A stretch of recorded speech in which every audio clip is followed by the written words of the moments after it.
जी, अस्सलाम वालेकुम नाज़रीन, एक दफ़ा आपको खुशामदीद कहता हूँ इस प्रोग्राम काविश में। और जैसे कि हमारी गुफ्तगू आपसे जारी थी कि हम आज का जो प्रोग्राम है इसी हवाले से है कि जो नए कवानीन चेंज हो रहे हैं, तेज़ी से तब्दील होने क वाले कवानीन पे हम गुफ्तगू करेंगे। और हमारे साथ हमें जॉइन किया है solicitor Supreme Court of England and Wales chairman International Business and Professional Corporation जनाब रिज़वान सुरैश। अस्सलाम वालेकुम सर। वालेकुम अस्सलाम इमरान साहब, क्या हाल है आपके? ठीक है। सर, आपकी आमद का बहुत शुक्रगुज़ार हूँ आपका कि आप इस प्रोग्राम का हिस्सा हैं। और जानना ही चाहूँगा सबसे पहले तो ये कि एक खबर ज़ाहिर है कल आई और उसमें ये था कि वज़ीर-ए-आज़म बोरिस जॉनसन साहब ने जो है वो लॉकडाउन हटाने की बात की है और सारे सारे बिज़नेसेस जो है ओपन करने की बात की है। आप किस तरह से देखते हैं इस खबर को भाई? ऑब्वियसली देखिए, जो गवर्नमेंट है वो एडवाइस ले रही है जो मेडिकल चीफ मेडिकल ऑफिसर है उनके कहने पे। और अगर गवर्नमेंट हुँ, समझती है कि सूटेबल है कि लॉकडाउन को हटाया जाए, तो क्योंकि उनके हुँ, पास एक्सपर्ट्स हैं, obviously they know better than us. तो देयर इज नो, मतलब उसमें मैं क्या इससे बड़ी बात कर सकता हूँ, लेकिन ऑब्वियसली हमें ये देखना है कि जिम्मेदारी के साथ करें। अगर बिजनेसेस दोबारा हुँ, ओपन हो रहे हैं जिस तरह, तो हमें तमाम जो इनकी एसओपीज हैं उसको फॉलो करना चाहिए। मास्क ऑब्वियसली पहनने चाहिए। और हुँ, लोग जो जो लोग मुतासरा हैं या बीमार हैं उनको घर पे रहना चाहिए। और जो गवर्नमेंट ने हुँ, इसमें गाइडलाइंस दी हैं उसमें तो कोई डाउट नहीं है, उसको फॉलो करना चाहिए। और बिजनेसेस को यस दोबारा खुलना चाहिए उसी तरीके से, क्योंकि अदरवाइज जो क्रिसमस का सीजन है ये बिजनेसेस के हुँ, लिए बड़ा आपको पता है पूरे साल में यही जो एक सीजन होता है जिसपे वो बिजनेसेस जो है वो अर्न करते हैं। तो बड़ा लॉस होगा अगर ये उस तरह से ना हुआ। तो पूरी दुनिया में अब आहिस्ता आहिस्ता चीजें खुल रही हैं और ज्यादातर लोग जिन्होंने जैसे आप स्वीडन देखें तो उन्होंने बंद नहीं किया, लॉकडाउन एक दिन भी नहीं किया, लेकिन उन्होंने तमाम एसओपीज हुँ, को फॉलो किया, मास्क पहनते रहे और दूसरे जो है वो काम जो रिक्वायरमेंट्स हैं उसको मीट करते रहे। तो इसी तरह से मेरा ख्याल है कि हम इससे निकल जाएंगे अब। ये अभी आखिरी फेज है, जो इसका दूसरी लहर जो है आखिरी फेज है, इंशाल्लाह हुँ। ताला होपफुली कि इससे हम बाहर निकल आएंगे। ठीक। और दूसरा ये जानना चाहूँगा इसी हवाले से कि क्योंकि कवानीन रोज़ाना की बुनियाद पे चेंज हो रहे हैं और जो नए कवानीन ज़ाहिर है दुनिया भर में ही चेंज हो रहे हैं, यहाँ बरतानिया में भी हो रहे हैं। तो जो नए आने वाले लोग हैं उनको क्या क्या समझते हैं आप कि क्या उनको फ़ायदा होगा इस दफ़ा आने से? किस तरह से देखते हैं? ख़ास तौर पे स्टूडेंट के हवाले से आप क्या बताना चाहेंगे? देखिए, इमिग्रेशन कवानीन के बारे में तो ऑब्वियसली बरतानिया बड़ा फेमस है कि उसके पिछले 8 साल में अगर आप देखें तो अराउंड 40,000 करीब अमेंडमेंट्स हुई, नए लॉज हुई। इवन यहाँ की हुँ, कोर्ट्स परेशान है कि होम ऑफिस करने क्या हुँ, जाता है, एवरीडे लॉज चेंज होते हैं। लेकिन नेवरदलेस अच्छी खुशखबरी है, मैं समझता हूँ इन सेंस कि जो नया point based system kick in हो रहा है 1 जनवरी 2021 से, और ब्रेग्जिट होने जा रहा है जो कि 31 दिसंबर 2020 को होगा। और उसके बाद ऑब्वियसली हुँ, फ्री मूवमेंट का जो राइट था, जो कि एक पॉजिटिव डिस्क्रिमिनेशन थी on behalf of European union towards the European citizen, वो खत्म होने जा रही है। और अब हुँ, सबको एक ही सफ में खड़े होना होगा। जैसे वो कहते हैं एक ही सफ हुँ, में खड़े हो गए महमूद याज, वही वाला काम होगा। हुँ, अब हर एक को उसी तरीके से वीजा लेना होगा, हर एक को वही प्रोसीजर फॉलो करना होगा जो पूरी दुनिया के लिए है। ऑब्वियसली इसके लिए थोड़ा वीजा नेशनल्स के लिए डिफरेंट रूल्स हैं, और जो कंट्रीज हैं उनके डिफरेंट रूल्स होंगे। लेकिन ओवरऑल अगर आप एंटरप्रेन्योर वीजे की बात करें, आप इसके बाद जो सॉरी ग्लोबल टैलेंट वीजा की बात करें, आप स्टूडेंट वीजा की बात करें, आप पॉइंट बेस्ड सिस्टम की बात करें, आप वर्क परमिट की बात करें, तो वो रूल्स जो है उसी तरह से लागू होंगे उनके ऊपर भी जिस तरह तमाम दुनिया के ऊपर होंगे। ऑब्वियसली नया पॉइंट बेस्ड सिस्टम आने जा रहा है 1 जनवरी 2021 से, जिसमें आपको हुँ, 70 पॉइंट स्कोर करने होंगे अगर आप बरतानिया में इमिग्रेशन लेना चाहते हैं। उसके लिए आपके पास जॉब ऑफर लेटर होना चाहिए। उसके ऊपर रूल्स अभी बन रहे हैं, लेकिन गाइडेंस 5 दिन पहले जो है होम ऑफिस ने इशू की है एम्प्लॉयर्स के लिए। कंपनी आपकी जो सही। है वो एम्प्लॉय कर सकती है नए पूरी दुनिया में से किसी को भी, एज लॉन्ग एज के वो रिक्वायरमेंट फुलफिल करते हो, उनकी जॉब उसी कैटेगरी में हो जिसके पास उनकी डिग्री है, उनको इंग्लिश आनी चाहिए, और उनकी सैलरी जो है अप्रोप्रिएट लेवल पे हो, या जॉब जो है उनकी शॉर्ट ऑक्यूपेशन लिस्ट में हो, तो वो बरतानिया आ सकते हैं। हुँ, और मैं समझता हूँ कि बड़ा अच्छा होगा, स्पेशली जो हमारा बरसगीर है, स्पेशली पाकिस्तान है, वहाँ पे रहने वाले लोगों के लिए कि एक नया पॉइंट बेस्ड सिस्टम आएगा, नई अपॉर्चुनिटीज आएंगी। और 2021 का ईयर जो है वो मैं समझता हूँ कि ये ओवरऑल इमिग्रेशन के लिए बहुत बेहतर होगा। बाकी आपका जो दूसरा सवाल था स्टूडेंट्स के हवाले से, स्टूडेंट्स के लिए भी बड़ी हुँ, अच्छी खुशखबरी है, इन द सेंस कि वो जो बरतानिया में भी आ रहे हैं, वो अगर यहाँ पे ग्रेजुएशन या हुँ, पोस्ट ग्रेजुएशन कंप्लीट करते हैं, तो वो फौरी तौर पे जो है वो ले सकेंगे। 2 इयर्स का वर्क परमिट उनको मिलेगा, जिसको पोस्ट स्टडी वर्क के नाम से जाना जाता है। पहले भी, इससे पहले ये स्कीम मौजूद थी, लेकिन 2012 में इसको खत्म कर दिया गया था। अब दोबारा से इसको इंट्रोड्यूस करवाया जा रहा है, क्योंकि जो एजुकेशन इंडस्ट्री है उसमें स्टूडेंट्स की वो तादाद नहीं आ रही थी जो इससे पहले आया करती थी। अब वो सारे जो स्टूडेंट हैं वो रुख कर रहे हैं दूसरे ममालिक का, जिसमें कनाडा, ऑस्ट्रेलिया में ज़्यादा इमिग्रेशन हो रही है। तो अभी जो लोग यहाँ पे आएंगे, जब यहाँ पे वर्क करेंगे, उनको ऑब्वियसली अपॉर्चुनिटीज मिलेंगी, कंपनीज उनको स्पॉन्सर करेंगी। तो ये एक बड़ा अच्छा एक रूट नया जो है वो खुलने जा रहा है कि स्टूडेंट्स आए, यहाँ पे पढ़े, एजुकेशन हासिल करें, उसके बाद वर्क एक्सपीरियंस हासिल करें, यहाँ पे जॉब करें, और उसके बाद अगर वो चाहे तो यहाँ सेटल हो जाए, और चाहे तो वापस अपने मुल्क में जाके उसको अच्छे तरीके से अच्छी जॉब जो है उनको मिल सकती है। सही। लेकिन सुरेश साहब, पहले भी स्टूडेंट्स आए बहुत बड़ी तादाद में और फिर वो कुछ दिल बर्दाश्त होके चले गए। तो क्या इस दफा भी ऐसे ही तो नहीं होगा कि एकदम से पूरा बहुत बड़ी तादाद में लोग आ जाएंगे और फिर इस तरह से कानून सख्त हो जाएंगे और फिर दोबारा से लोगों को इतना जो सरमाया लगा के इधर आते हैं उनको जाना पड़ेगा?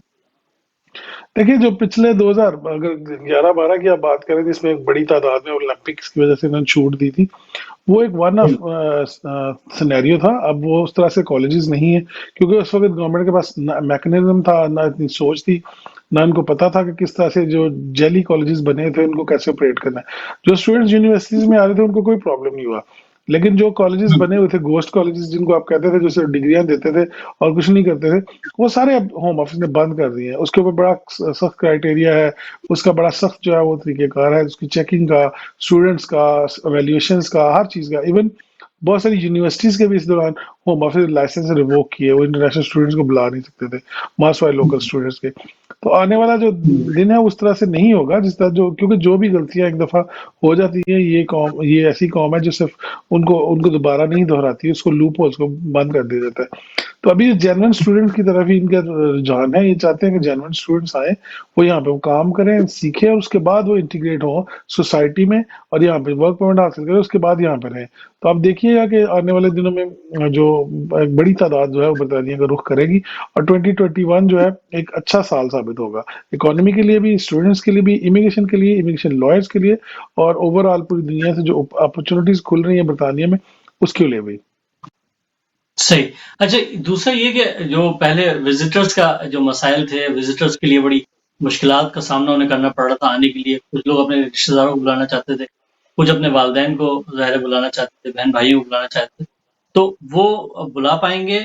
वो उनके लिए कोई सहूलत है? और दूसरा, जो फीसेस हैं वो अभी भी हाई हैं, तो क्या आप क्या समझते हैं ये फीसेस हाई होने से और जो अगर थोड़ी सहूलतें लोगों को मिलेंगी तो वो आ सकेंगे? आप क्या कहना चाहेंगे इस हवाले से? देखिए, जो विजिट वीजा है वो मेरा ख्याल में कि पहले से भी शायद टफ कर दिया जाए।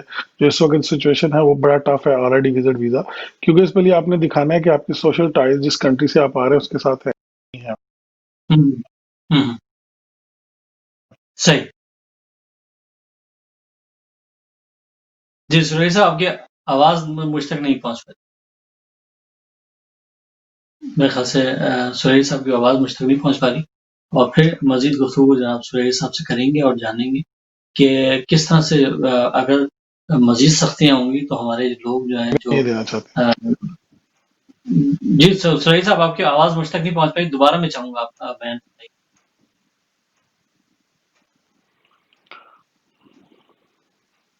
जी सुरेश साहब, आपको आवाज़ आ रही है हैं। मेरी? आपकी आवाज फिर चली गई जी, मेरी आवाज़ आ रही है? अब है, आपकी फिर आवाज़ मुझ तक से। पहुँच गई। मेरे ख्याल से आवाज़ उन तक नहीं पहुँच पा रही और उनकी मुश्किल। और ज़ाहिर है ऑनलाइन प्रोग्राम्स होते हैं, इसके अंदर ये टेक्निकल इश्यूज़ आते रहते हैं। हम दोबारा से जॉइन करेंगे जनाब रिज़वान सुलेही साहब। रिज़वान सुलेही साहब जो हैं वो जहाँ वो सॉलिसिटर्स जो है सुप्रीम कोर्ट बरतानिया है, वहीं वेल्स के भी जो है ये सॉलिसिटर हैं। इसके साथ-साथ इंटरनेशनल बिज़नेस कॉर्पोरेशन जो है उसके चेयरमैन भी हैं और बिज़नेस के हवाले से भी ज़ाहिर है इनके जितने प्रोफेशनल होते हैं, उनके साथ इनके बड़े अच्छे मरासिम हैं। जी, सुरेश साहब, एक दफ़ा फिर खैर मकदम करता हूँ आपका इसमें। आपको आवाज़ आ रही है मेरी? जी बिल्कुल आ रही है। जी सुरेश साहब, अगर सख्त हो जाएंगे कवानीन जो विजिटर्स के लिए, तो और दूसरा जो फीसेस बड़ी हाई हैं उस पर, क्योंकि आपकी गुफ्तगू नहीं पहुंच पाई, आपकी आवाज़ हम तक नहीं पहुंच पाई। दोबारा से मैं चाहूंगा इस पर थोड़ी सी रोशनी डालना है। देखिए, जो तो विजिट वीज़ा की normal application up to 6 months उसकी फ़ीस जो है वो कोई इतनी ज़्यादा नहीं, £100 के करीब है। उसके बाद जो 2 इयर्स हुँ, का वीज़ा है, उसके 5 इयर्स है और 10 इयर्स है, वो लोग वही अप्लाई करते हैं जिनको उसकी ज़रूरत होती है। उसके ऊपर इन्होंने फ़ीसें कम करने का मुझे नहीं लगता कोई चांस है। हाँ, जो हुँ, डिपेंडेंट वीज़ाज़ हैं, अडल्ट डिपेंडेंट वीज़ा जैसे पेरेंट्स का वीज़ा है, उनकी जो फ़ीसें हैं वो तकरीबन 3200 पाउंड के करीब है पर पर्सन, और उसपे डेफ़िनेट हुँ, जो है वो एप्लीकेशन होती है। लेकिन उसका क्राइटेरिया बहुत सख्त है। उसपे बहुत हुँ, चंद लोग जो है क्वालिफाई करते हैं हर साल। पहले बहुत बड़ी तादाद 2012 से पहले तक बहुत बड़ी तादाद आती थी। इवन अंदरूनी मुल्क में स्विच भी कर सकते थे। लेकिन अभी वो सिचुएशन जो है वो नहीं है। अनफॉर्चुनेटली उसके लिए कोई मेरे पास कोई बड़ी होप नहीं है। यूरोपियन रूट हुँ, था, लोग यहाँ से यूरोप चले जाते थे। यूरोप जाके अपने आप को हुँ, रजिस्टर करते थे। उसके बाद अपने पेरेंट्स को लेके आते थे। अभी भी जी, जो जी। लोग उस रूट को इख्तियार करना चाहते हैं उनके पास टाइम है 31 दिसंबर 2020 तक कि वो यूरोप में चले जाएं, अपनी आईडी वाईडी वहाँ पे बनाएं, अपना बिजनेस वहाँ पे शो करें, काम वहाँ पे दिखाएं, और उसके बाद कुछ अरसे के बाद जब वहाँ पे सेटल हो जाएं तो उनके जो पेरेंट्स हैं उनको सिटीजन के रूट पे इधर लेके आ सकते हैं। That is the only last chance. और अगर वो करना हुँ, चाहते हैं तो उनको वहाँ पे सेटल होना पड़ेगा, और उधर वो अपने पेरेंट्स को हुँ, बुला सकते हैं। यूरोप में अभी तक वो अपनी ट्रीटमेंट एक्सरसाइज कर सकते हैं, और 31 मार्च 2022 तक वो इनको बरतानिया वापस लेके आ सकते हैं। तो सुरेंद्र सिंह रोड अभी भी मौजूद है। अगर कुछ लोग उसको एक्सरसाइज करना चाहें तो मौजूद टाइम है भी, वो कर सकते हैं। ये सुरेश साहब, ये जो लोग पहले आते थे शॉर्ट कोर्स करने के लिए, वो ज़ाहिर है उनके पास वीज़ा 3 महीने या 6 महीने का हुआ करता था। एज़ ए विज़िटर्स आते थे। तो क्या वो लोग आ सकेंगे शॉर्ट कोर्स करने वाले? मतलब एक तो स्टूडेंट आ रहे हैं, दूसरी तरफ शॉर्ट कोर्स करने वाले लोग आ सकेंगे और कर सकेंगे जी, दोबारा से? वो एकेडमिक विजिटर का वीज़ा अभी भी मौजूद है। वो 6 माह से लेकर 9 हुँ, माह तक का वीज़ा है, वो अभी भी मिलता है, अभी भी मौजूद है, उस पे आप काम नहीं कर सकते। लेकिन अपना अपना हुँ, कोर्स, अपना पेपर, अपनी स्टडी कुछ ना कुछ कर सकते हैं। वो अभी भी चल रहा है, उसमें हुँ। कोई मसला नहीं। और उसमें कॉलेजेस मौजूद हैं जो कि उसपे शॉर्ट कोर्सेज़ ऑफर करते हैं, वो स्टिल उसी तरह से अभी अवेलेबल है, उसमें कोई मसला नहीं है। वो वैसे जैसे चल रहा था वैसे ही चल रहा है वहाँ। जी, वो बिल्कुल चल रहा है, वो ऑलरेडी मौजूद है, और हर साल लोग आते हैं, बड़ी तादाद में आते हैं, स्पेशली कुछ बैरिस्टर्स हैं, वो जो एग्ज़ाम देने के लिए आते हैं, डॉक्टर्स हैं, लैब टेस्ट देने के लिए आते हैं। उसके अलावा जो दीगर हुँ, टेस्ट होते हैं, फार्मासिस्ट हैं, वो अपना टेस्ट देने के लिए आते हैं। तो वो ऑलरेडी सिस्टम मौजूद है, अकाउंटेंसी के पेपर्स हैं, वो लोग देने के लिए आते हैं पूरी दुनिया से। तो वो उस वीज़ा को, उस रूट को यूज़ करते हैं। उसके लिए कैश लेटर जो होता है, सर्टिफिकेट ऑफ स्पॉन्सरशिप, उसकी ज़रूरत नहीं होती। कॉलेज में सिर्फ एडमिशन ही काफ़ी होता है। और वो उसकी मुख्तलिफ 4 अवॉर्डिंग बॉडीज़ हैं जो उसको अप्रूव करती हैं उस कॉलेज को। तो वो भी सिस्टम उसी तरह से चल रहा है, लेकिन उसमें जो है वो सिर्फ प्रोफेशनल्स और या शॉर्ट कोर्सेज़ वाले लोग आते हैं, या इंग्लिश सीखने के लिए जो लोग आते हैं वो आते हैं। ये जो बहुत सारी तब ज़ाहिर है उनको सहूलियत दी जा रही है, जो लोग एनएचएस में वर्क कर रहे हैं और आ रहे हैं वहाँ से। और क्या आप क्या समझते हैं इनका मुस्तकबिल क्या आपको दिखाई दे रहा है? क्या ये लोग यहाँ पे रह पाएँगे और या उनको भी जाना पड़ेगा कुछ अरसे बाद? देखिए, रूल्स तो सबके, उनके लिए थोड़े rules relax in the sense है कि उनके वीज़ास 1-1 साल के लिए फ्री एक्सटेंड कर दिए गए, उनका फास्ट ट्रैक पे कर दिया गया, उस तरह से है। लेकिन हुँ, उनको कोई नेशनैलिटी या इस किस्म की जो फैसिलिटीज़ हैं, वो उसी तरह से पूरी करनी है जिस तरह उससे पहले करते थे। थोड़ा-सा उनको सहूलतें दी गई हैं, इससे ज़्यादा कुछ नहीं है। या शॉर्ट ऑक्यूपेशन लिस्ट में अगर आप फ़ॉल करते हैं तो उस लिहाज से आपका हो सकता है। लेकिन ओवरऑल अगर आप देखें तो उनके लिए ये नहीं है कि वो उनको कोई ब्लैंकेट जो है ना इम्यूनिटी दे दी गई है, या कुछ इस किस्म का कर दिया गया कि अगर आप एनएचएस पे आ रहे हैं तो फिर हर हालत में आपको सेटलमेंट ही मिलेगी। उनको दीगर रूल्स जो है हुँ, उसी तरह से उनको फॉलो करना है जिस तरह से पहले वो करते थे। सिर्फ कोविड की ठीक, सिचुएशन की वजह से और शॉर्टेज होने की वजह से उनको थोड़ा सा रिलैक्स किया गया है। ठीक। ये एक कॉलर है, आपसे सवाल करना चाहेंगे? मैं चाहूँगा आप बात करें। जी, कौन साहब कहाँ से बात कर रहे हैं? जी, मेरा वालेकुम। नाम आवास है। जी, जी। मैं बरसों से बात कर रहा हूँ। जी, अब्बा साहब क्या कहना चाहेंगे? जी जी भैया, मैं आपको एक सवाल सुना था को यूरोपियन में आपको जो पैरेंट अपना ला सकते हैं वहाँ। मेरे पास फ्रीडम पासपोर्ट है, हुँ, ठीक हुँ। है। मैं किसी यूरोप में जाना चाहूँ, मगर आप sorry France, Germany, any 43 country में यूरोप में, हुँ, हुँ। तो वहाँ जाके 31 दिसंबर से पहले मैं या मेरा भाई या मेरे माँ बाप, मैं उनको बुला सकता हूँ। और ठीक। अभी ये यूरोप से बाहर चले जाए हुँ। तो फिर क्या इसका डिसीजन होगा? मैं वहाँ काम करूंगा, वापस मैं इंग्लैंड वापस आता हूँ, हुँ। तो मैं दोबारा फिर उनको वापस इंग्लैंड बुला सकता हूँ। जी, सुरैनी साहब क्या कहना चाहेंगे इस हवाले से? उस टाइम जी, ठीक। Thank you very much. इससे पहले बिल्कुल यही चल रहा था और अभी भी चल रहा है। 31 दिसंबर तक अगर आप इस राइट को एक्वायर कर लेते हैं, आप यूरोपियन जो है किसी भी यूरोपियन कंट्री में जो इसमें आता है, उसमें आप चले जाते हैं। फॉर एग्जांपल आप पुर्तगाल चले जाते हैं, स्पेन चले जाते हैं, फ्रांस चले जाते हैं, इटली चले जाते हैं, और वहाँ पे जाके अपना जो टीटी डाइट्स है उसको एक्सरसाइज करते हैं। तो डेफिनेटली आप अपने पेरेंट्स को या अपने फैमिली मेंबर्स को उधर बुला सकते हैं। उसमें आपके बच्चे भी हो सकते हैं, वाइफ भी हो सकती है, डायरेक्ट फैमिली मेंबर भी हो सकते हैं, एक्सटेंडेड फैमिली मेंबर भी हो सकते हैं। डिपेंड करता है कि वो अगर आप पे डिपेंडेंट है और डिपेंडेंसी आप शो कर देते हैं तो डेफिनेटली आप बुला सकते हैं। बाकी रहा इनके सवाल का दूसरा पार्ट कि जब ब्रेग्जिट हो जाएगा तो उसके बाद क्या होगा, तो डेफिनेटली जो आपके राइट्स हैं उसी तरह से रहेंगे, और आप 2022 तक 31 मार्च तक जो अदर सिटीजन रूट जो है उनको लेके बरतानिया आ सकेंगे। इसमें कोई इतने बड़े इशू वाली बात नहीं है, वो इंशाल्लाह ताला इसी तरह से होगा। लेकिन this is the last opportunity, अगर लोग वहां पे जाएं, सेटल हो जाएं और फिर लेके आना चाहें तो कोई मसला नहीं है, लेकिन उनको सेंटर ऑफ लाइफ का इसका टेस्ट है, वो उसको पूरा करना होगा। तो ये बिल्कुल हो सकता है, अभी फिलहाल पॉसिबिलिटी मौजूद है।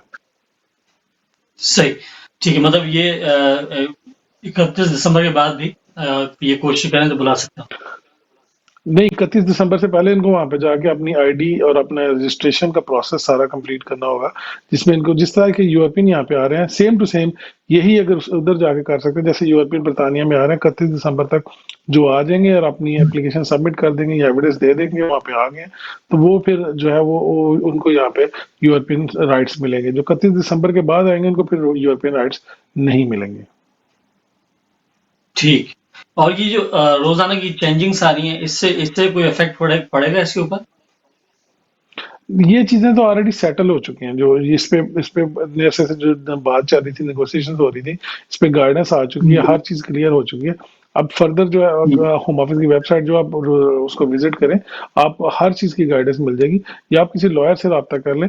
लेकिन ये एक सेटल चीजें हैं, इसके ऊपर नए सिरे से कोई चेंजेस नहीं करेंगे अनलेस के कोई इसमें कोई बड़ा कोई हार्ड ब्रेक्सिट हो जाए, और जो कि दोनों मेरा ख्याल है कि इस वक्त ना बरतानवी इकोनॉमी इसको बर्दाश्त करेगी, ना यूरोपियन यूनियन इसको चाहेगी कि इसको सख्ती से किया जाए कोविड की सिचुएशन की वजह से, क्योंकि ऑलरेडी बहुत ज्यादा प्रेशर है बरतानिया पे भी और यूरोपियन यूनियन पे भी। और ये जो खबरें इस हवाले से आ रही हैं प्रीति पटेल साहिबा की तरफ से कि उन्हें उन्हें जाहिर है उन्होंने उन्हें जो इन्वेस्टिगेशन उनकी तरफ से हुई थी और उस आदमी ने खुद ने रिजाइन दे दिया, लेकिन प्रीति जो पटेल है उन्होंने रिजाइन नहीं दिया, जबकि हमने देखा कि पहले जो है वजीर जो होते थे वो खुद रिजाइन दे दिया करते थे। क्योंकि क्या आप क्या समझ रहे हैं कि क्या सख्ती की तरफ जाना चाह रहे हैं कि जो पहले ऐसा नहीं हुआ जैसा अब हो रहा है देखिए, कवानीन ये में? जो टीम है बोरिस बोरिस जॉनसन की जो टीम है, उन्होंने बेसिकली वो टीम जो है इसी तरह से बनाई है। वो टीम को obviously Home Secretary major part है इस सारी इसमें ट्रांजिशन में, तो उनको वो इस वक्त खोना नहीं चाहते। ऑब्वियसली शायद इसके बाद इसमें कोई शफल लेके आए, लेकिन जब तक ये ब्रेग्जिट नहीं होगा, क्योंकि सारी पॉलिसीज को लेके बोरिस जॉनसन की अगर कुछ चल रहा है तो इस वक्त प्रीति पटेल चल रही सही है या जो ट्रेजर है वो चल रहा है। तो जब तक ये सही। इन दोनों को, मेरे ख्याल दोनों की पोस्ट हैं, इसमें मेरा नहीं ख्याल कि कोई तब्दीली आएगी जब तक ब्रेग्जिट का जो प्रोसेस है कंप्लीट ना हो जाए। जी, एक कॉलर और है, उनको शामिल करते हैं। अस्सलाम वालेकुम साहब, कहाँ से? जी मैं रफीक बोल रहा हूँ लंदन से। जी रफीक साहब, क्या बात करना चाहेंगे? जी रिजवान साहब से बात पूछनी है कि हमने सुना है कि वो जो इंडेफिनिट लीव टू रिमेन पे 2 साल की वो शर्त होती है कि अगर आप कंट्री से बाहर चले जाएं तो फिर आपको या तो वीजा लेके आना होता है या इमिग्रेशन ऑफिसर को वापस लंदन आके बताना होता है कि भाई क्यों है इतना सफा है। तो सही। हमने सुना है कि वो शर्त खत्म हो रही है, यानी कि सुना है किसी से, तो हमने सोचा आपसे पूछ लेते हैं, आपको ठीक ज्यादा इन्फॉर्मेशन होगी। ठीक है जी, सुलेरी साहब मौजूद हैं, इनसे जानते हैं। जी सुलेरी साहब, क्या कहना चाहेंगे? अभी तक जो रिक्वायरमेंट है वो यही है कि अगर आप बरतानिया, आपको इंडेफिनिट लीव टू रिमेन मिला हुआ है और आप बरतानिया से वापस जाते हैं और 2 साल से ज्यादा अरसा अगर आप रहते हैं, तो आपकी एंट्री रिफ्यूज की जा सकती है ऑन अराइवल, और आपको सेटिस्फाई करना होता है जो इमिग्रेशन ऑफिसर है कि आप किसी खास वजह से बरतानिया से बाहर रहे हैं, क्योंकि इंडेफिनिट लीव टू रिमेन आपको दिया ही इसलिए जाता है कि आप परमानेंटली यहाँ पे रहना चाहते हैं, और अगर आप नहीं रहना चाहते तो फिर उसके लिए फिर ऑब्वियसली आपको सेटिस्फाई करना होता है। तो बेस्ट ऑप्शन है वो इसके लिए ये है कि आप नेशनलिटी ले लें, और उसके बाद अगर आप किसी वक्त भी जो है उसको समझते हैं कि आपको नहीं लेनी, तो आप उनको वापस भी कर सकते हैं, नहीं नाउंस भी कर सकते हैं। लेकिन मेरा ख्याल है कि ये टाइम है कि इस पे ऐसी कोई चेंजेस अभी तक मेरे इल्म में नहीं है कि जिसमें जो है ना जरूरत नहीं है कि आप इंडेफिनेट मिल गया तो फॉर एवर मिल गया, ऐसे नहीं है। इंडेफिनेट को इन्होंने टाइट किया है, इन्होंने चेंजेस लेके आई है। जो मौजूदा गवर्नमेंट है ये कभी भी नहीं चाहेंगे कि इसको रिलैक्स करें, क्योंकि फिर हर बंदा इंडेफिनेट लेके इस कंट्री कंट्री से बाहर चला जाएगा, जब मर्जी करेंगे वापस आएगा, सियासत में हिस्सा लेंगे या डिफरेंट डिफरेंट जो है इसमें इश्यूज जो है वो होंगे। तो मेरा नहीं ख्याल कि ये इसमें जो है वो कोई चेंजेस लाने की अभी इनको कोई ज़रूरत है या लाएंगे। लेकिन नेवरदिलेस यू नेवर नो कि किसी टाइम भी इसमें तब्दीली आ जाए। लेकिन बहरहाल जो करंट इस वक्त जो रूल्स हैं वो ये कहते हैं कि जब आप बरतानिया से बाहर जाएं तो 2 साल के अरसे से ज़्यादा ना रहें।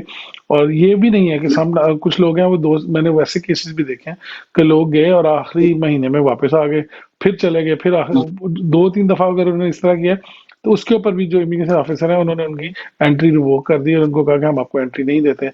फिर उनको अपील करनी पड़ी और वो बल्कि जुडिशियल रिव्यू में एडमिट रिव्यू का राइट देते हैं, जुडिशियल रिव्यू में गए और फिर उसके बाद जाके अपील किया, नई एप्लीकेशन की। तो एक मतलब जो लोग यहाँ पे डेफिनेटली लीव टू रिमेन लेते हैं उनको ऑब्वियसली बताना पड़ता है, या तो आप किसी अपने बिजनेस के सिलसिले में आउट ऑफ कंट्री जा रहे हैं और उनका आना मुश्किल है, या कोई ऐसी जेन्युइन रीजन, कोई बीमारी का वजह हो सकती है, कोई फैमिली इश्यूज हो सकते हैं या कुछ और मसला हो सकता है, तो आपको सेटिस्फाई करना है एंटी क्लियरेंस ऑफिसर को कि आप क्यों इतना अरसा बाहर रहे।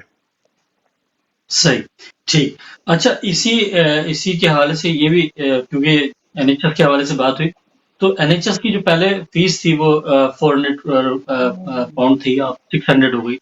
तो बजाय सहूलत देने के और मतलब जिस तरह के हालात जा रहे हैं, मजीद सख्तियां हो रही हैं, इसको आप सख्ती में लेंगे या नहीं? देखिए इमिग्रेशन हेल्थ सरचार्ज की बात कर रहे हैं आप, वो पहले 400 था, अब 600 पे उन्होंने ले गए। देखिए वो मैं समझता हूँ कि ऑब्वियसली बहुत ज़्यादा है, स्पेशली इमिग्रेंट्स के लिए, कि वो जब इस मुल्क में आए तो उनको इतनी ज़्यादा जो है वो क्योंकि एनएचएस को मिलियंस की इनकम है सिर्फ और सिर्फ इमिग्रेशन हेल्थ सरचार्ज है। तो ऑब्वियसली इसको बढ़ाना नहीं चाहिए था, बल्कि काम करने की जरूरत थी मौजूदा सूरत हाल में, मगर ये गवर्नमेंट का फैसला है तो इस पे ऑब्वियसली इमिग्रेंट्स बेचारे क्या कर सकते हैं। लेकिन इसको ऑब्वियसली मेरी तो राय इसी में है कि बतौर इंसानी को के लॉयर के मैं समझता हूँ कि इसको कम होना चाहिए, और अगर 400 था तो 200-300 पाउंड, क्योंकि बहुत सारे जो लोग यहाँ पे आते हैं अगर आप देखें तो बहुत बड़ी तादाद जो है उनकी वो एनएचएस की सर्विसेज, जो स्टूडेंट्स हैं दूसरे लोग हैं वो तो इतनी ज़्यादा सर्विसेज यूज़ ही नहीं करते, साल साल अपॉइंटमेंट ही नहीं लेते। और जो अपॉइंटमेंट का हाल है वो आपके सामने है, उसके ऊपर मैं क्या डिस्कशन करूँ।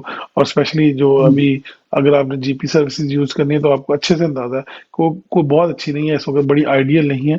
तो ऑब्वियसली इस सिचुएशन में इनको चाहिए कि जो दूसरे लोगों का प्रेशर है उसको काम करने के लिए इमिग्रेंट्स को इन्होंने उस पे जो है वो उनका एचएस जो है सालाना वो बढ़ाया है, जो कि ज्यादती है मेरी नज़र में, इसको काम करना चाहिए था। डेफिनेटली आपने ठीक बात की। सही। अच्छा, एक और चीज़, क्योंकि हमने ये लॉकडाउन के अंदर देखा ये कि इस दफ़ा जो ये लॉकडाउन जो हुआ है इसके अंदर कवानीन की सख्ती बहुत दिखाई दी इस हवाले से कि बहुत से लोगों को जो है फाइन किया गया और बड़ी-बड़ी अमाउंट फाइन की जा रही है मुसलसल। तो वो किस तरह से देखते हैं और इसकी क्या मतलब अहमियत है? क्या वो फाइन जो है लोगों का माफ़ भी हो सकता है कि ऐसी कोई सिचुएशन है कि वो फाइन माफ़ हो जाए? जैसे 10-10 हज़ार पाउंड लोगों को फाइन किया जा रहा है और घरों में जो तकरीबात लोग कर रहे हैं वो उनको भी फाइन हो रहा है। तो इसके हवाले से क्या बताना चाहेंगे आपके लोग किस तरह से इससे बच सकते हैं? देखिए एक पहली तो बात यह है कि हमें कानून को किसी तरह से भी उसको वायलेट नहीं करना चाहिए। जो गवर्नमेंट ने कवानीन बनाए, रेगुलेशंस बनाए, आप उसको फॉलो करना चाहिए। जहां तक बात है हर कानून में एक्सेप्शंस मौजूद होती हैं कि एक्सेप्शन के तहत, जैसे फॉर एग्जांपल अगर किसी की फतीदगी हो गई है, अगर किसी ने छोटी सी मुख्तसर सी मैरिज करनी है, या इस किस्म का कोई मसला है, या वो उसने किसी जो है ऐसे काम के लिए जाना चाह रहे हैं, तो वो उस पर ऑलरेडी एक्सेप्शंस दी हुई हैं। अगर तो आप उसमें फॉल करते हैं तो फिर तो ठीक है, फिर आपके पास एक्सक्यूज मौजूद है। लेकिन अगर आप फॉल नहीं करते उस पर, फॉर एग्जाम्पल अगर पुलिस मैन अगर फोर्स यूज करता है किसी को अरेस्ट करने के लिए, तो उसके पास इख्तियार है, कानून में उसकी प्रोविजन दी गई है, एक्सेप्शन मौजूद है। लेकिन अगर आपके पास एक्सेप्शन नहीं है तो मैं नहीं समझता कि कोई जरूरत नहीं है कि अननेसेसरी पार्टीज की जाए, लोगों की जिंदगी से खेला जाए। फॉर एग्जाम्पल अगर किसी एक बंदे को, सेहतमंद बंदे को कोविड है, उसके सिम्टम्स भी नहीं है, लेकिन वो किसी ऐसे बंदे के लिए खतरनाक साबित हो सकता है जो कि बूढ़ा है, जिसकी वर्नरेबल कंडीशन है, या जिसकी कोई अंडरलाइंग कंडीशन है हेल्थ के हवाले से, तो इसको ऑब्वियसली ये जो सिचुएशन है इसको सीरियसली लेना चाहिए। हाँ, अगर किसी बंदे ज्यादती की है काउंसिल ने, या जिसने जो इन्फोर्समेंट अथॉरिटी है उसने ज्यादती की है, तो ऑब्वियसली उसको देखा जा सकता है केस टू केस बेसिस पे। लेकिन उसको ब्लैंकेट इम्यूनिटी नहीं दी जा सकती कि जो मर्जी करें और उनको पूछना ही नहीं चाहिए, क्योंकि अगर कानून का एहतराम नहीं होगा तो उस कानून बनाने का फायदा क्या है। ऑब्वियसली हर केस को उस तरीके से देखा जा सकता है कि उसमें कहीं ज्यादती तो नहीं हुई किसी से, लेकिन ओवरऑल मैं समझता हूँ कि लोगों ने वायलेशन भी बहुत ज्यादा किए हैं, जिसकी वजह से कोरोना जो है वो बढ़ा है। सही। बिल्कुल सही आपने कहा। अच्छा, इसमें एक और चीज़ इसी हवाले से कि ज़ाहिर है वो लोग मुश्किल में है, मुश्किल हालात में। लीगल ए एड जो है उसके उसके क्या उसको किस तरह से देखते हैं? वो आगे भी मिलती रहेगी, सिलसिला चलता रहेगा या इसमें भी कोई चेंजेस आ रही हैं? देखिए, लीगल एड तो बहुत ज़्यादा कट कर दी गई है। इमिग्रेशन से लेके फैमिली मैटर्स में, डिवोर्सेस में, बहुत सारे मामले, हुँ, अनलेस के डोमेस्टिक वायलेंस नहीं है तो फैमिली मैटर्स में, चिल्ड्रन मैटर्स में, तो लीगल एड कट कर दी हुँ, गई है। इनका कोई इरादा नहीं है कि उस लीगल एड को बढ़ाया जाए, बल्कि मज़ीद कट डाउन करने की बातें हो रही हैं। और एवरीडे जो हुँ, बैरिस्टर्स हैं, सोलिसिटर्स हैं, जो लीगल एड फर्म्स हुँ, रन करते हैं, वो इसके ऊपर एहतजाज कर रहे हैं। ऑब्वियसली लीगल एड जो है वो बड़ी इंपॉर्टेंट होती है किसी भी मुआशरे, सेहतमंद मुआशरे के लिए, कि इंसाफ सस्ता और फौरी, स्पेशली पुलिस स्टेशन में जब आपको गिरफ्तार किया जाता है तो आपको राइट होता है कि आपको जो है वो लीगल एड दी जाए, और वो तो हुँ, अभी भी किसी हद तक मौजूद है।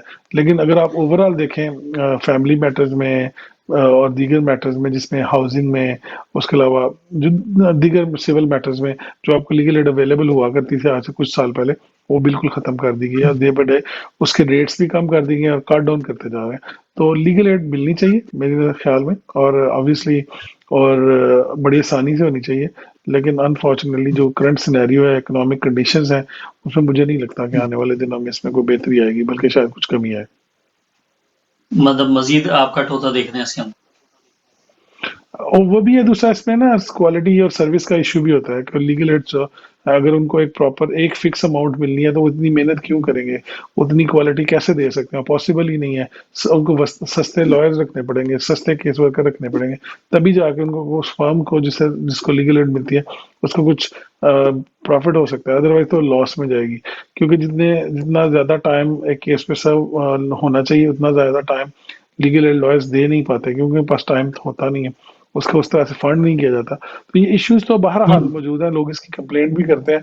अगर आप देखें तो हर क्रिमिनल केस में हर जो मुलजम है वो यही रिक्वेस्ट कर रहा होता है कि उसकी लीगल एड चेंज कर दी जाए किसी दूसरी फॉर्म पे। लेकिन वो बड़ा मुश्किल है उसको चेंज करवाना भी, वो क्योंकि वो सेटिस्फाइड नहीं है सर्विसेज से, तब इसको उसको कैरी ऑन करना पड़ता है। तो एवरीडे कंप्लेंट्स होती हैं, लेकिन अनफॉर्चुनेटली अभी जो है वो करंट क्लाइमेट सिचुएशन में मेरा नहीं ख्याल कि इसमें कोई मजीद बेहतरी आएगी। सही। अच्छा, इसी तनाज़ुर में आपसे इसी हवाले से जानना चाहूँगा क्योंकि ज़ाहिर है यूरोपीय यूनियन से निकलने के बाद के जो हालात हैं, उसमें बड़ी लोगों में इज़्तिराब देखा जा रहा है, लोग परेशान हैं। तो जो यहाँ हैं वो भी, जो वहाँ हैं वो भी। और कुछ लोग ज़ाहिर है यहाँ आके अपनी रजिस्ट्रेशन, जैसे आपने पहले कहा, तो कुछ लोग यहाँ से वहाँ जाके अपनी रजिस्ट्रेशन भी करवा रहे हैं। तो कुछ ऐसा भी हो सकता है कि कुछ लोग वहाँ बैठे-बैठे या कुछ लोग यहाँ बैठे-बैठे भी अपनी रजिस्ट्रेशन करा सकते हैं, या उस मुल्क में जाना और जाना ही ज़रूरी है, या आना ही ज़रूरी है? देखिए देखिए ऐसा कोई तरीक़ाकार नहीं है। इधर आना ज़रूरी है, आप उसके बगैर नहीं अपने आप को रजिस्टर करवा सकते, और उधर जाना भी वैसे ही हुँ, ज़रूरी है। आपको अपॉइंटमेंट अटेंड करनी पड़ती है, किसी न किसी हुँ, जो हर मुल्क के अलग-अलग होम ऑफिसेज़ हैं, काउंसिल्स हैं, उधर जाके आपको आपको बायोमेट्रिक कार्ड या कुछ कंट्री बायोमेट्रिक देते हैं, कुछ कंट्री जो है वो खाली पेपर देते हैं, जैसे पुर्तगाल खाली पेपर देता है। तो इस वक़्त हुँ, सबसे ईज़ी जो है, अगर सबसे क्विक जो है मुझे लगता है वो पुर्तगाल है। अगर आप जाएँ और अपना कंपनी बनाना चाहें या अपना कोई बैंक अकाउंट खोलना चाहें या रजिस्ट्रेशन करवाना चाहें, तो वो वेरी वेरी क्विक प्रोसेस है। अदरवाइज़ जो है वो हुँ, यूरोप में भी बड़ा lengthy process, specially Christmas on the way है, और 15 दिसंबर के हुँ, बाद तो मुझे नहीं लगता कि वो पॉसिबिलिटी वैसे ही होगी कि आप कुछ रजिस्ट्रेशन करवा सकें या कुछ काम यूरोप में करवा सकें। तो बेसिकली लोगों ने बहुत ज़्यादा टाइम, इससे पहले टाइम मौजूद था, 4 साल से ये ब्रेक्जिट का सिलसिला चल रहा है, तो लोगों को अपने आप को हुँ, रजिस्टर करवा लेना चाहिए था। अगर नहीं करवा सके तो फिर अभी इस पे कुछ कहा नहीं जा सकता। लेकिन आयरलैंड पे अभी हुँ, भी ऑप्शन मौजूद होगी, लोग वहाँ पे जा सकें, क्योंकि आयरलैंड के साथ इन्होंने अभी कुछ तब्दीलियाँ नहीं की। सही, ठीक। अच्छा, ये जैसे कि आपने कहा है इसी हवाले से कि मतलब जाना पड़ेगा और उनको आना पड़ेगा और रजिस्ट्रेशन करानी ही पड़ेगी। तो इसके इसके साथ-साथ मैं ये भी जानना चाहूँगा इसी हवाले से कि कोई और कोई ऐसी ब्रेकिंग न्यूज़ आप समझते हैं इसी हवाले से कोई है जो लोगों के लिए एक अच्छी खबर के तौर पर सामने आए? देखिए, ब्रेकिंग न्यूज़ तो मेरे पास तो ख़ैर नहीं है, वो आपका काम है। लेकिन ओवरऑल अगर मैं इस पे बात करूँ कि देखिए आने वाला जो साल है, मेरी दुआ है कि अल्लाह ताला वो सबके लिए बेहतर करे। ये कोविड-19 का जो एक सिलसिला है ये खत्म हो, जिंदगी बहाल हो सके, लोग घर से बाहर निकल सके, अच्छी वही जी, सोशल लाइफ जो हमारी थी वो खत्म हो चुकी है, उसको दोबारा बहाल जी, हो सके। लेकिन ओवरऑल मैं ये जी, समझता हूँ कि 2021 जो है वो इमिग्रेंट्स के लिए बड़ा अच्छा साल होगा, स्पेसिफिकली जी, जब जो नए सिस्टम आ रहे हैं, जो नए और इन्हिसार होगा यूरोपियन यूनियन से निकल के स्किल्ड वर्कर के ऊपर बरतानवी गवर्नमेंट का, तो ऑब्वियसली उसके लिए जी, अपॉर्चुनिटीज निकलेंगी। और मैं समझता हूँ जो ब्रेकिंग की जहाँ तक आपने बात की, तो उन लोगों की गालबन बारी आ जाएगी 2021 में जो इलीगली बरतानिया में इस वक्त रह रहे हैं एटलीस्ट 10 ईयर से, उनके लिए शायद कुछ राइट, अच्छी एक खबर आ जाए, उनके लिए कोई पॉलिसी बन जाए, क्योंकि अराउंड 2 मिलियन के करीब जो लोग हैं मुख्तलिफ नेशनलिटीज के, वो बरतानिया में अभी भी स्टिल मौजूद हैं, जिनके पास कोई पेपर नहीं है, कोई केस नहीं है, या केस रिफ्यूज हो चुके हैं, और वो रेड आर में नहीं है होम ऑफिस के, वो लोग उनको या रिमूव करना मुश्किल है। तो उनके लिए मैं समझता हूँ कि गवर्नमेंट जो है वो पॉलिसी लेके आएगी। बोरिस जॉनसन ने इससे पहले बारहा कहा है कि जब वो मेयर ऑफ लंदन थे, जब प्राइम मिनिस्टर बने, कि ऐसे तमाम लोगों को जो है वो कौमी धारे में लाना चाहिए ताकि वो इकॉनमी का पार्ट बन सके, टैक्स दे सके, प्रॉपर जॉब कर सके, उनका इस्तेसाल ना हो सके, क्योंकि सबसे ज्यादा इस्तेसाल इस वक्त उन लोगों का हो रहा है जो इलीगल है, उनसे जो काम लिए जाते हैं, जो उनको रेट पे किया जाता है, वो बड़ी ज्यादती उनके साथ होती है। तो मैं समझता हूँ कि उनके लिए शायद कुछ बेहतरी आए अगले साल, और जो है वो अपना स्टे रेगुलराइज करवा सके। जिन लोगों ने कोई एप्लीकेशन नहीं दी, या वो रेडी रहे अपने डॉक्यूमेंट्स, अपनी चीजें, अपने एविडेंस होम ऑफिस की वेबसाइट को पढ़ते रहें, लॉयर से कंसल्ट करें, और वो अपने आप को रेडी रखें। डेफिनेटली इस गवर्नमेंट के पास कोई ऑप्शन नहीं होगी नेक्स्ट ईयर या उससे अगले साल इनको जो है वो लोगों को थोड़ी कुछ ना कुछ रिलैक्सेशन या एमनेस्टी देनी पड़ेगी, जो यहाँ इलीगली एटलीस्ट 10 ईयर से मौजूद है। मतलब आप समझते हैं कि एमनेस्टी का अनाउंस करने जा सकती है गवर्नमेंट, क्योंकि 2007 के बाद मेरे ख्याल से 6 या 7 के बाद आज तक ऐलान तो नहीं हुआ, लेकिन उम्मीदें हमेशा लोगों को, जो लोग इलीगल है, उन्हें रही हैं हर गवर्नमेंट से, और खासतौर बोरिस जॉनसन से बहुत ज्यादा रही, क्योंकि उन्होंने पहले गवर्नमेंट, जैसे कि आपने कहा कि वो जब मेयर थे तब भी उन्होंने ये बात डिस्कस की, और अब भी वही। आप क्या समझते हैं, क्योंकि जहाँ प्रीति पटेल की एक्टिविटीज देखी जाए उसमें तो ऐसा महसूस नहीं होता। देखिए, इस पे 2-3 दफ़ा ये पॉलिसी बनी और फिर रह गई। बोरिस जॉनसन डेफ़िनिटली करना चाहते हैं, लेकिन जब तक ना इस पे कोई प्रॉपर्ली कैंपेन रन नहीं होगी, किसी जो एनजीओ की तरफ से, या किसी एमपी की तरफ से, या प्रॉपर इवन कि शैडो जो हमारी लेबर पार्टी है उसकी तरफ से, कि जब तक इस पे प्रॉपर एक कैंपेन रन नहीं होगी कि जो लोग यहाँ पे मौजूद हैं बोरिस जॉनसन से इत्तेफाक करते हैं, या एटलीस्ट प्राइम मिनिस्टर को इतनी बड़ी तादाद में लेटर लिखे जाएँ, तमाम लोग अपनी जो है वो ईमेल्स, लेटर्स भिजवाएँ प्राइम मिनिस्टर को, जो यहाँ पे इलीगली हैं, वो ये तो काम कर ही सकते हैं ना, कि हम इतने अरसे से यहाँ पे रह रहे हैं, हम चाह रहे हैं कि यहाँ पे पार्ट बने, तो उसके ऊपर गवर्नमेंट जो है वो देख सकेगी। लेकिन अनफॉर्चुनेटली होता ये हमारे लोग एफर्ट नहीं करते। अगर थोड़ी सी एफर्ट की जाए, तमाम लोग इस पे थोड़ी अपना इनपुट दें, तो गवर्नमेंट डेफिनेटली इस पे पॉलिसी बनाएगी। और वैसे भी गवर्नमेंट का फायदा ही है, इसमें नुकसान नहीं है। जी, एक कॉलर है, उन्हें लेते हैं। अस्सलाम वालेकुम, कौन सा, कहाँ से? मैं सही मोहम्मद शुरू करौले से। जी, जी, क्या कहना चाहेंगे, क्या सवाल पूछना चाहेंगे? ये सलमान साहब से कि एक हमारा लड़का पाकिस्तान में वो है, डॉक्टर है, जी, जी, उसको अगर यहाँ बुलाना पड़े तो उसका क्या है प्रोसीजर? ठीक, ठीक, ये पूछते हैं सुरेश साहब से। कोई डॉक्टर साहब हैं, उन्हें यहाँ बुलाना चाहते हैं, तो उसका प्रोसीजर जानना चाह रहे हैं कि वो प्रोसीजर क्या है? सबसे पहले तो उनको प्लैब टेस्ट करना होगा, अगर एज ए डॉक्टर उन्होंने यहाँ पे प्रैक्टिस करनी है। प्लैब टेस्ट के लिए वो जी, एकेडमिक विजिटर के वीजे पे आ सकते हैं, अपना टेस्ट पास कर सकते हैं, क्योंकि उसके उसके बगैर उनको यहाँ की जो मेडिकल काउंसिल वो रजिस्टर नहीं करेगी। एक तो इसमें ये है। दूसरा ये कि ऑब्वियसली उनको जो एनएचएस के मुख्तलिफ किस्म के ट्रस्ट हैं, वहाँ पे वीजा अपनी एप्लीकेशन सबमिट करनी पड़ेगी। आपने आपको बताना पड़ेगा कि इस काबिल है कि उनको रिक्रूट किया जा सके। उसके ऊपर वो उनको स्पॉन्सर लेटर इशू करेंगे, और उसके बाद वो यहाँ पे आ सही। सकते हैं। दूसरा तरीका ये है। लेकिन प्लैब टेस्ट सबसे पहले इंपॉर्टेंट है, उसके बाद नया पॉइंट बेस्ड सिस्टम आ रहा है, उसमें देख सकते हैं। अगर जॉब ऑफर लेटर उनको मिल जाए और वो यहाँ पे आ सके, तो कोई वजह नहीं कि वो ना आ सके। वैसे मेडिकल के जो लोग आना चाहते हैं, उनके लिए तो काफ़ी सहूलियात हैं या नहीं? सहूलियत तो मौजूद है, लेकिन देखिए आपने अगर अपनी क्वालिफिकेशन तो दिखानी है ना। आप डॉक्टर अगर इंडिया से हैं या पाकिस्तान से हैं, जिधर से मर्जी हैं, आप जब तक बरतानिया का जो स्टैंडर्ड है उसको पूरा नहीं करते, मीट नहीं करते, तो आपको क्यों लाया हुँ, जाए आप, क्योंकि फिर आप उस सिस्टम को ही नहीं समझ पाएंगे। तो प्लैब टेस्ट जो है, जिस तरह सोलिसिटर्स के लिए टेस्ट है, जिस तरह डॉक्टर्स के लिए टेस्ट है, वो उनको पास करना ही होगा। जो ही वो पास करेंगे उसके बाद हुँ। वो अपने आप को रजिस्टर कर सकेंगे यहाँ पे मेडिकल काउंसिल के साथ। फिर एनएचएस के जो ट्रस्ट हैं, उनकी जो एप्लीकेशन है उसको वेट देंगे, अदरवाइज उसकी एप्लीकेशन को कोई वेट ही नहीं देगा। सही, ठीक। अच्छा, हमारी जो आपसे गुफ्तगू चल रही थी, जो लोग इल्लीगल हैं उनके हवाले से, तो वो कैंपेन कैसे चलाएँ? क्योंकि मसला ये है कि कोई तमाम लोग तो काफ़ी ज़्यादा डराते हैं और कोई आगे आने को तैयार नहीं है, तो कौन-सी किस तरह से एनजीओ उन्हें आगे लाएगी और लोग आना नहीं चाहते हैं, डरते हैं, खौफ है। तो उससे कैसे निकला जा सकता है? कैसे ये किस तरह से कोई कैंपेन लॉन्च की जाए कि ये बात वहाँ तक पहुँचे और बोरिस जॉनसन साहब जो हैं ऐसी स्कीम लॉन्च करें? देखिए, आप जिस इलाके में रहते हैं उधर वहाँ पे आपके एमपी मौजूद है। अब अपने एमपी से हुँ, रिक्वेस्ट कर सकते हैं। इट डज़न्ट मैटर कि वो हुँ, आप लीगल हैं, इल्लीगल हैं, आप जिधर भी रहते हैं आपके एमपी के ऊपर आपका पूरा हक है। अब उनको कहें कि हुँ, आप हमारी जो रिक्वेस्ट है वो बोरिस जॉनसन तक पहुँचाएँ, होम ऑफिस तक पहुँचाएँ, तो डेफ़िनिटली वो आपकी जो रिक्वेस्ट है उसको फॉरवर्ड करेंगे कि मेरे कॉन्स्टिट्यूएंट ये चाहते हैं।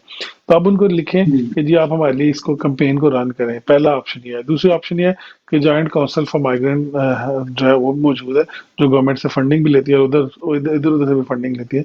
तो उसको भी आप रिक्वेस्ट कर सकते हैं कि हमारे लिए कैंपेन रन करें।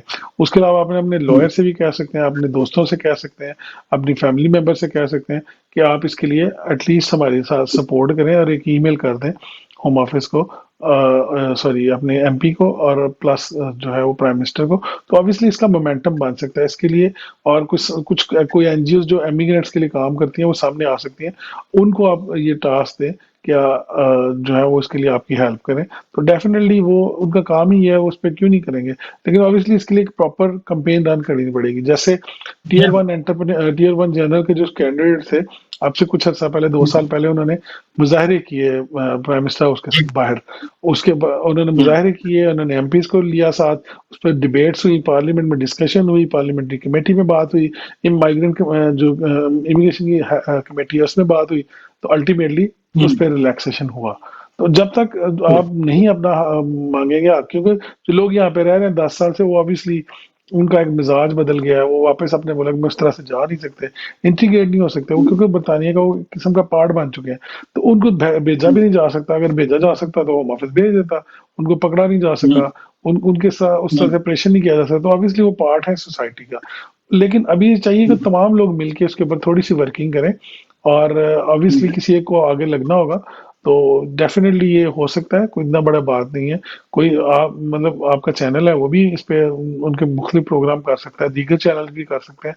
मीडिया सपोर्ट के हुँ, बगैर तो ऑब्वियसली कुछ काम नहीं हो सकता। तो जहां तक मतलब इसमें पूरा एक प्लान करने की जरूरत है। और डेफिनेटली ये हो सकता है, इसमें थोड़ी वॉइस अगर रेज की जाए तो उस पर गवर्नमेंट जो है डेफिनेटली सुनती है। अगर आप देखें तो पिटीशन की जा सकती है पार्लियामेंट में, जिसमें अगर 100,000 आपके पास सिग्नेचर्स हो जाए, उसके लिए आपको किसी को लिखने की जरूरत है, पार्लियामेंट में बकायदा डिबेट होती है। तो आप वो भी कर सकते हैं। सही। और ये जो मज़हबी इदारे हैं, मज़हबी मकामात हैं, वहाँ से जो आवाज़ भी बुलंद हो, वो भी ज़ाहिर है कि अहमियत रखती है। तो ये मज़हबी जो इबादतगाहें हैं मौजूद हैं, तमाम मसालिक मज़ाहिब की, वो भी अपना एक एक अहम किरदार इसमें अदा कर सकती हैं कि जो लोग उन तक पहुँच रहे हैं, वो भी आप क्या समझते हैं इस पे? बिल्कुल, आपकी बड़ी अच्छी तजवीज़ है। आप देखें तो हज़ारों की तादाद में हर जुमे को होता है। उसके अलावा अगर आप देखिए तो जो हमारी दूसरी कम्युनिटी है, ब्लैक कम्युनिटी है, वो उनके चर्चेज़ में जो है वो हर संडे को इकट्ठे होते हैं, सर्विसेज़ होती हैं। तो डेफ़िनेटली वो अगर हुँ, सपोर्ट करें, तो एक बहुत बड़ी सपोर्ट हुँ, होगी। लेकिन असल में हम हुँ, लोग अपने-अपने कामों में इतने उलझे होते हैं कि हम कहते हैं हमें क्या, हमें तो पेपर मिल गया। तो दूसरे को मिले या नहीं मिले हमें से कोई गर्ज़ नहीं है। लेकिन अगर हम थोड़ी खुदगर्ज़ी की उस सेल्फिशनेस से थोड़ा बाहर आएँ, सपोर्ट करें, तो डेफिनेटली गवर्नमेंट सुनेगी। एक बहुत बड़ी तादाद है और गवर्नमेंट को इसमें फायदा ही है। 10 साल के लिए एटलीस्ट उन लोगों को टैक्स पे करना पड़ेगा। वो लोग यहाँ पे कमानी इकोनॉमी का हिस्सा बनेंगे। वो आप उनको या रजिस्टर कर सकेंगे। उस हिसाब से आप अपनी सर्विसेज को मरदमशुमारी में वो आ जाएंगे। बहुत सारे कामों में वो आपके सामने आ जाएगा। दूसरा, वो उनकी एक फैमिली और प्राइवेट लाइफ जो है वो भी ऑलरेडी चूंकि किसी हद तक तो स्टैब्लिश है, वो मजीद स्टैब्लिश हो जाएगी। तो मैं समझता हूँ कि बड़ा या जरूरी है कि उसके लिए कुछ हुँ, काम किया जाए। मतलब इसमें ज़ाहिर है जो हमारे मज़हबी मकामात हैं, मज़हबी इदारे हैं, वो इसमें अपना बड़ा अहम किरदार अदा कर सकते हैं। अगर वो चाहें तो, जैसे कि आपने कहा कि जिसको पेपर मिल जाते हैं, वो इस चाहता कि किसी और की मदद करे और किसी और का साथ दे।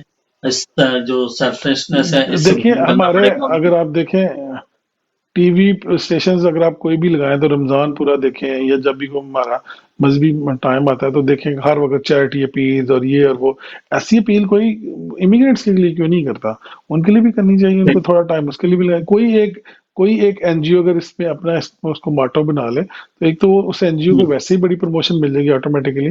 प्लस ये है कि किसी एक को तो जाहिर है इसकी जिम्मेवारी लेनी पड़ेगी, जो इसके लिए जो है वो डिजाइन किया गया है, उनको उनकी फंडिंग होती है, सारा कुछ है, तो ये लोग उनको थोड़ी बहुत फंडिंग भी कर सकते हैं डेफिनेटली। तो एक बहुत बड़ा ये इस पे प्रोजेक्ट शुरू हो सकता है। बिल्कुल, बिल्कुल आपने सही कहा। अच्छा दूसरा जो आखिरी हिस्सा है इस प्रोग्राम का उसमें मैं जानना इस हवाले से क्योंकि हमारे बहुत सारे लोग जो है पाकिस्तान से, हिंदुस्तान से, बांग्लादेश से जब इन कंट्रीज़ में आते हैं, तो कावानीन को समझ नहीं पाते और उनसे बहुत सारे कावानीन जो है ब्रेक हो जाते हैं, वो तोड़ देते हैं, उन्हें पता नहीं चलता और फिर सज़ाएँ भी भुगत रहे होते हैं। तो आप क्या समझते हैं? सबसे पहले तो ये बता दीजिए कि जराइम के हवाले से क्या आप देखते हैं? कितनी बड़ी तादाद यहाँ लोग जो है वो इस हवाले से वो अपने अपने रोज़ो शब जो है गुज़ार रहे हैं और परेशान हैं कि कोई भी जुर्म सरज़द हो गया लेकिन पता नहीं था लेकिन बेचारे फँस गए। उसको किस तरह से देखते हैं वो जनानी के हवाले से? देखें, एक मोटा सा रहनुमा असूल है कि जो आप अगर आपके कवानीन का पता नहीं है और तब भी जो हुँ, आपकी जिम्मेवारी उतनी ही है, आप कभी इग्नोर नहीं कर सकते। Ignorance of law is not an excuse, तो एक्सक्यूज तो नहीं है वो। हुँ, लेकिन बहरहाल आप जिधर भी आते हैं उस इलाके में उसके बुदोबाश उसकी तर्ज अमल को देखते हैं, जो मोस्टली जो हुँ, नए स्टूडेंट्स आते हैं या नए इमिग्रेंट्स आते हैं, अनफॉर्चुनेटली वो तो इतना ज्यादा इसमें नहीं फंसते। मतलब वो तो इसमें इसमें हुँ, नहीं अपना आपको जो है वो करते हैं। लेकिन अगर कभी आपसे छोटा मोटा जुर्म सरजद हो जाए तो उसकी सजा मैं समझता हूँ कि बहुत बड़ी नहीं है बरतानिया में। वो फिर भी आप अगर 6 माह तक सेंटेंस ना हो तो फिर आपको इतना बड़ा आपकी इमिग्रेशन स्टेटस पे भी फर्क नहीं पड़ता। लेकिन अगर आपने बड़ा जुर्म किया तो ऑब्वियसली हुँ, उसके ऊपर जो है रिहैबिलिटेशन का प्रोसेस है, चीज़ें हैं, उसी तरह से चलती हैं। और ऑब्वियसली देखिए अगर आप किसी मुल्क में आए हैं तो आपको उसके कवानीन का एहतराम उसी तरह से करना है जिस तरह के आप अपने बिल्कुल, मुल्क के करते थे। और बाकी रह गई बात, गलती अगर किसी से होती है और जेन्युइन मिस्टेक होती है तो उसके ऊपर जो मिटिगेशन सर्कमस्टांसेस है उसके ऊपर बात की जा सकती है। वो जजेस को हुँ, भी बताया जा सकता है, जब वो आपको सजा दे रहे होते हैं उसको मिटिगेट करते हैं। उसके अलावा आपके प्रोबेशन ऑफिसर्स होते हैं वो आपके साथ काम करते हैं। तो इधर एक पूरा सिस्टम है, पूरा एक मैकेनिज्म है जो आपके साथ काम करता है।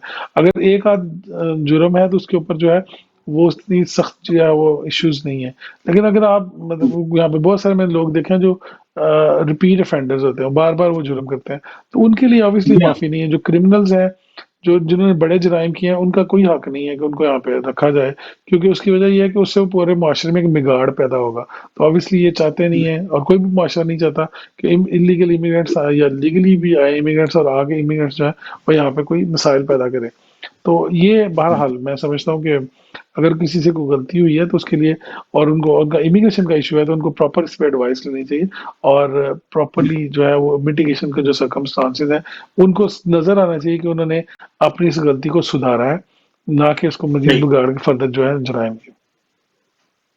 अच्छा यहाँ पे कि ज़ाहिर है जो नई नस्ल है वो बहुत एक बड़ी तादाद में जो है जेलों में हैं और उसकी वजह यही है कि वो कम उम्री में ऐसी एक्टिविटीज़ का हिस्सा बन गए कि मिसाल के तौर पर ड्रग्स का और दूसरी चीज़ों का। तो आप क्या समझते हैं इसके क्या कितनी सख्त सज़ाएँ हैं ड्रग्स के हवाले से और इन और ये जो बच्चे भटक जाते हैं और चले जाते हैं उसके हवाले से आप क्या कहना चाहेंगे?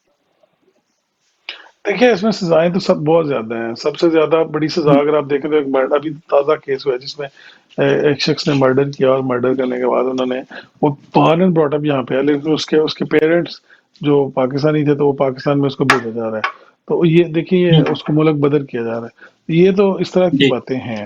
सजाएं तो सख्त हुँ, हैं, ड्रग्स का काम ही ऐसा है कि उसमें सजाएं बहुत सख्त हैं। इशू की तरह इशू तो अब ये सोशल इशू है इन सेंस कि हमारे जो अदारे हैं जो जो हमारी जिस तरह से मसाजिद में तरबियत होनी चाहिए उस तरह से अनफॉर्चुनेटली हमारी नहीं हो रही। हम उस तरह से उसको यूज नहीं कर पा रहे उस फैसिलिटीज को। हुँ, उसकी जो भी वजूहत हो उस पे ऊपर मैं बात नहीं करना चाहूंगा, लेकिन ऑब्वियसली हम उसको उस हुँ, तरह से नहीं देख रहे। दूसरा जो हमारे पेरेंट्स हैं बच्चों के, वो हर वक्त अपनी जॉब और इन चीजों में लगे रहते हैं जिसकी वजह से जो बच्चे हैं उस तरह से उसमें ऐसी एक्टिविटीज में चले जाते हैं। तो इसके सोशल पहलू है इन सेंस। लेकिन अगर आप देखें तो उस उनको ना सिर्फ ऑब्वियसली हमारे इदारों को आगे आना होगा, जो भी मतलब इमीडिएट्स के बच्चों की बात कर रहे हैं इस वक्त, कि जो इस किस्म के जो इश्यूज में आ जाते हैं उससे तदारक करने के लिए उनको ऐसी महफिल और ऐसे सिस्टम में लेके आना होगा कि बच्चे जो है वो भटक ना सके, अगर जो भटके हैं उनको राह रास्ते लाया जाए। लेकिन ये एक सोशल इशू है, लीगली इस पे मैं नहीं समझता कि मैं कुछ ज्यादा हेल्प कर सकता हूँ। सही। नहीं, क्योंकि क्यों बच्चों के हवाले से लोग ज़ाहिर है यहाँ पे परेशान तो हैं कि बच्चे जो है वो जो है खराब हो रहे हैं, या तो आप इन वालिदैन को क्या एडवाइस देना चाहेंगे कि किस तरह से उनको हम देख सकें, कि उन पे नज़र रख सकें कि वो ऐसी एक्टिविटीज़ में ना जा पाएँ, जिससे ज़ाहिर है पूरा पूरा ख़ानदान जो है मुतासिर होता है, पूरा घराना मुतासिर होता है। उसको क्योंकि कवानीन जो है वो अगर आप बताएँगे, तो उन इनको पता चल सकेगा कि वो क्या मतलब किस कानून की क्या सज़ा है, किस जुर्म की क्या सज़ा है। तो आप क्या बताना चाहेंगे इस हवाले से पेरेंट्स को? देखिए, अब तो जैसे आपने ड्रग्स की बात की या जो दीगर जिनसी जराइम है उनकी बात की, तो उसमें 12-12 साल तक, इवन 25 साल तक भी सजा है। अगर आपने किसी को स्टैबिंग किया उसकी सजा है 5-5 साल। डिपेंड करता है कि जुर्म की नोयत कितनी है, कितना सख्त जुर्म है, किस तरीके से हुआ, इन्वॉल्वमेंट कितनी है, ये सारा कुछ है। लेकिन इसके ऊपर बात करने की बजाय मैं समझता हूँ कि जो पेरेंट्स हैं, सबसे पहले तो उनको उनको उनको अच्छी स्कूलिंग देनी चाहिए। बच्चों के जो टीचर्स हैं उनसे उनकी रिपोर्ट लेनी चाहिए, प्रॉपरली उस पर नजर रखनी चाहिए। और अपनी अगर आप कल्चर सिखाना चाहते हैं तो अपने कल्चर के मुताबिक उनको बैक होम भी लेके जाना चाहिए।